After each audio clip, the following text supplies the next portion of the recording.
On a tous envie d'un souffle, d'un signe, d'une accalmie dans la tempête. Et la Saint-Valentin arrive comme une bulle dans l'année.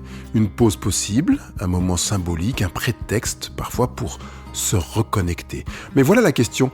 Est-ce que le jour peut réellement changer quelque chose à ton couple ? C'est justement ce qu'on va explorer ensemble. Parce qu'en fait, je ne veux pas casser le romantisme. Je n'ai pas non plus l'intention de te dire que ça ne sert à rien de fêter la Saint-Valentin. Mais je voudrais remettre cette date à sa juste place, ou cette opportunité de date à sa juste place, parce que la Saint-Valentin ne sauvera pas ton couple. Mais elle peut devenir un point de bascule si tu l'utilises intelligemment. Ce qu'on va voir aujourd'hui, c'est pourquoi cette journée peut créer plus de pression que de connexion, ce qu'elle révèle de l'état réel de ton couple, comment transformer ce moment en opportunité sans artifice, sans attente piégée et sans t'épuiser. Et surtout, ce qu'on peut faire pour que ce 14 février soit utile. Pas magique, mais vraiment utile. On va pas chercher le spectaculaire, on va chercher le vrai.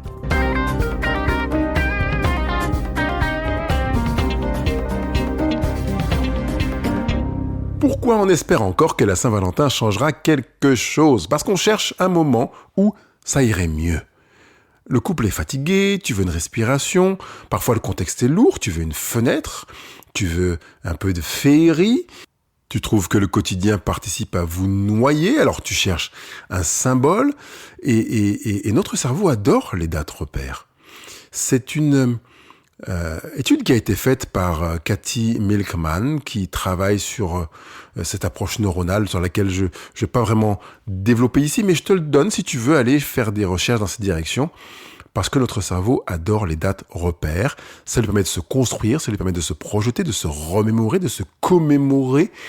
Et cette date de la Saint-Valentin peut aussi participer à donner de la valeur à une date et pas forcément que ce soit négatif, vraiment. Je voudrais donc qu'on le regarde aussi avec cet aspect positif. Ma question, c'était pourquoi on espère encore que la Saint-Valentin changera quelque chose. La deuxième raison, après qu'on ait vu, c'est parce que on cherche un moment où ça irait mieux, parce qu'on a envie que l'autre saisisse une occasion. Si pour la Saint-Valentin, il ne fait rien, c'est peut-être qu'il ne m'aime pas. Alors que s'il fait quelque chose, peut-être qu'il m'aime. Et c'est une croyance dangereuse parce qu'elle transforme un jour symbolique en un test affectif toxique, si on est dans cette perspective-là. La troisième raison qui pourrait faire que on espère encore que la Saint-Valentin changera quelque chose, c'est parce qu'on a tendance à confondre l'attention et le rattrapage. On est dans une forme de posture dans laquelle on se place en train d'attendre que ce jour répare ce que les 364 autres ont détérioré. Or, confondre attention et rattrapage est un sol glissant.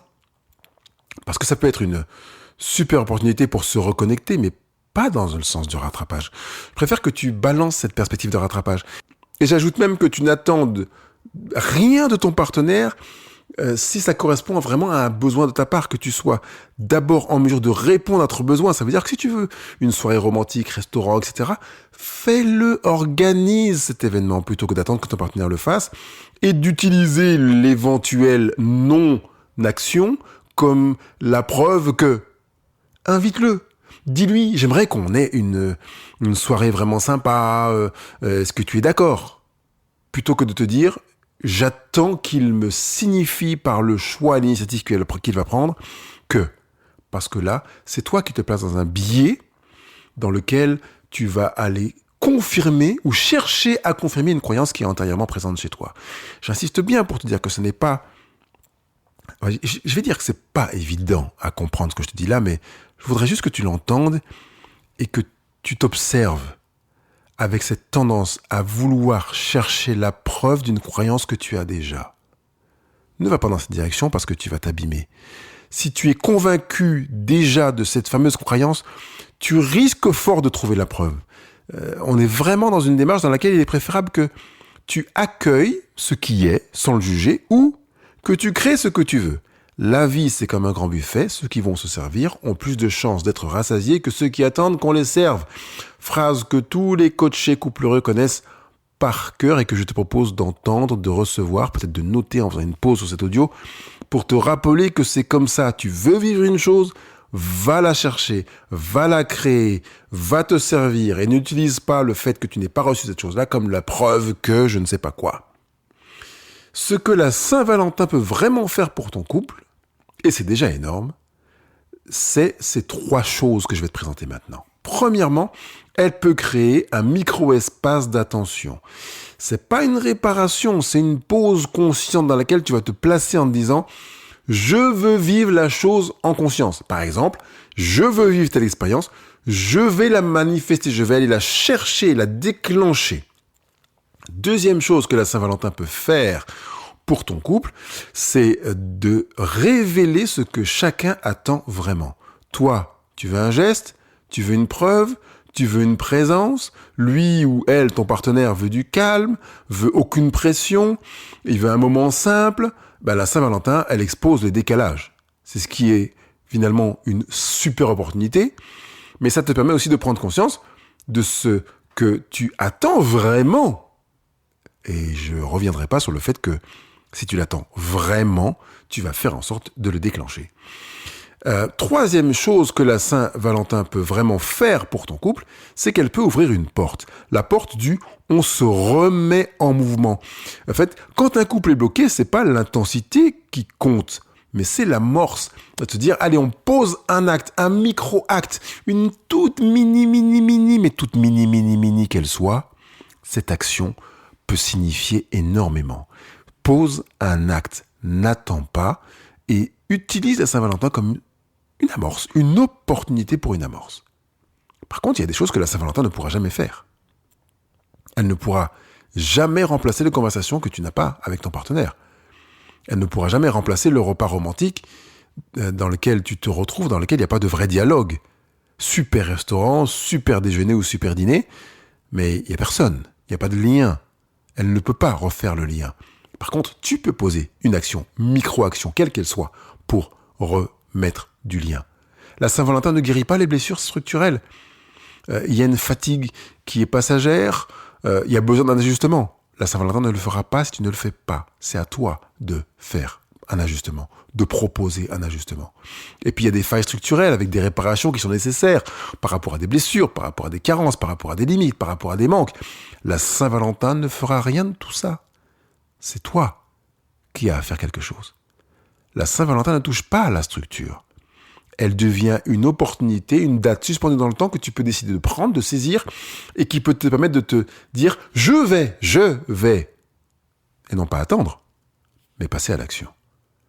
La Saint-Valentin ne transforme pas un couple qui évite, un couple qui se tait, un couple qui s'épuise.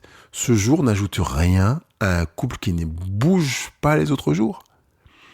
Elle peut permettre à un couple qui ne bouge pas les autres jours de bouger. Mais la Saint-Valentin ne fait rien, parce que c'est du temps. Et le temps est un facteur. Il n'y a qu'une différence entre facteur et acteur, c'est un F. Mais si tu entends que la Saint-Valentin est un facteur et non pas un acteur, tu sais qui est l'acteur ou qui est l'actrice.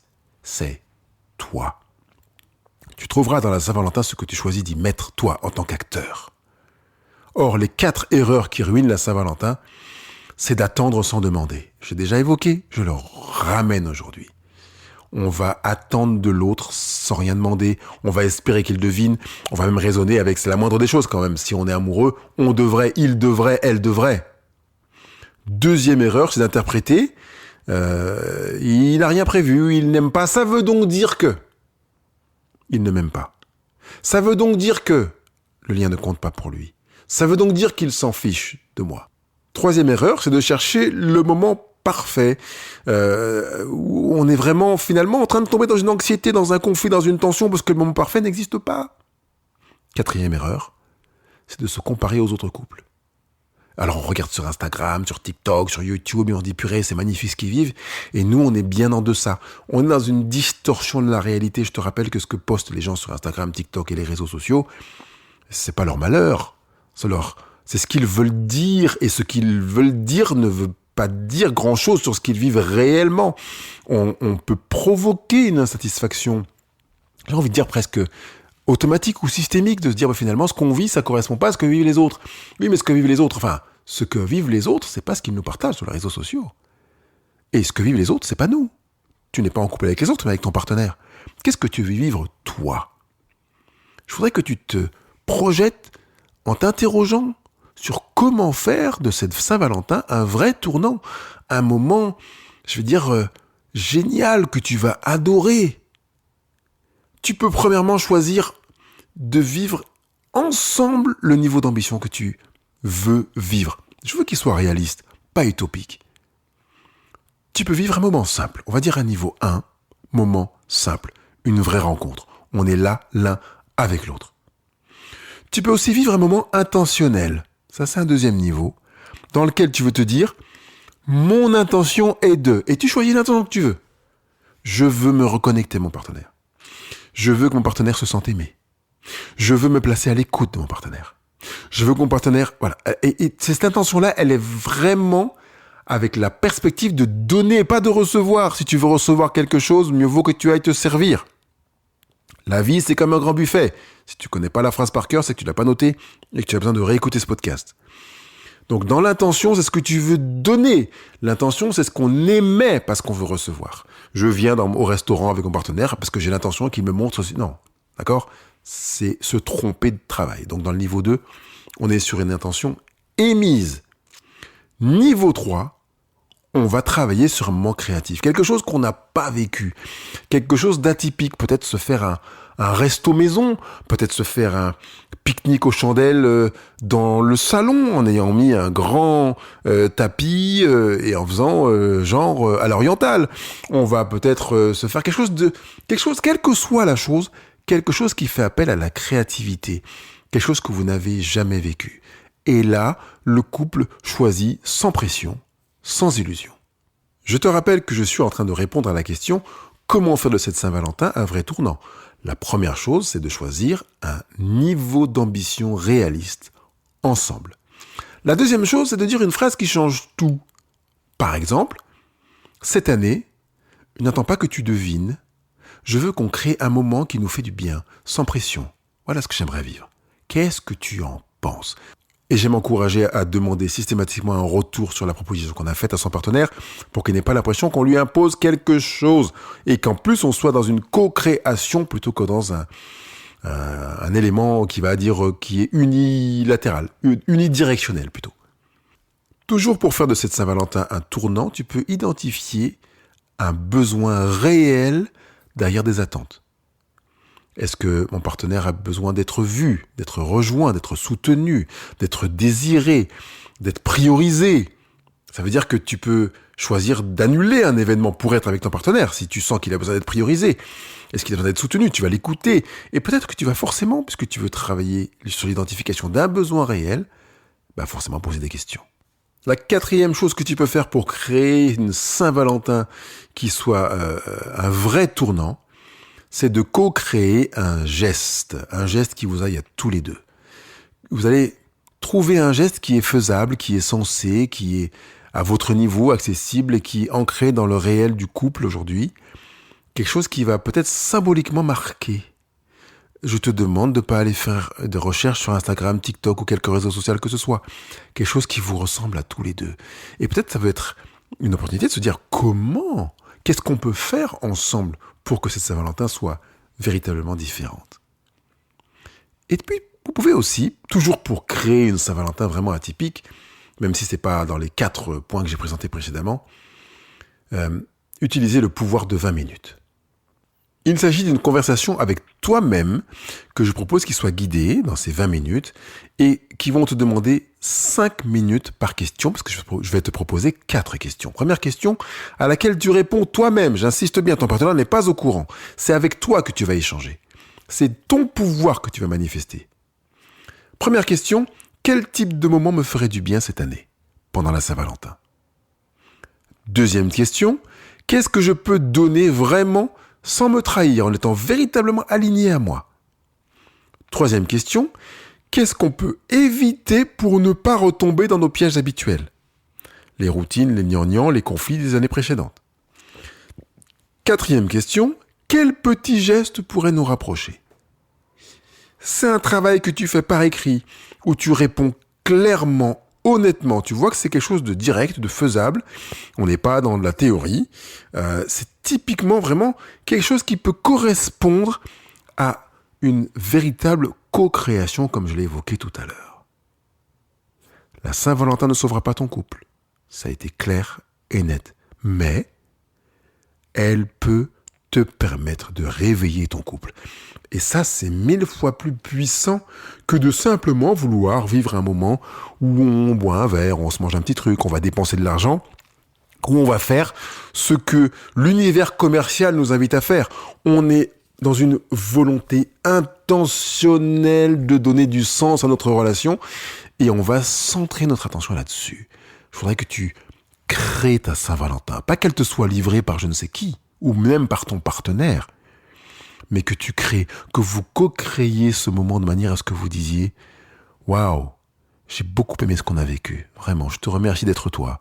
Et je suis ravi d'avoir été là avec toi. » Je pourrais te dire même à l'inverse, en faisant écho au podcast de la semaine dernière, que si tu vis la Saint-Valentin de manière décevante, il est fort probable que c'est parce que tu aies créé cette Saint-Valentin décevante. Tu as créé la déception parce que tu n'as pas participé à vraiment travailler à faire en sorte que la Saint-Valentin te ressemble.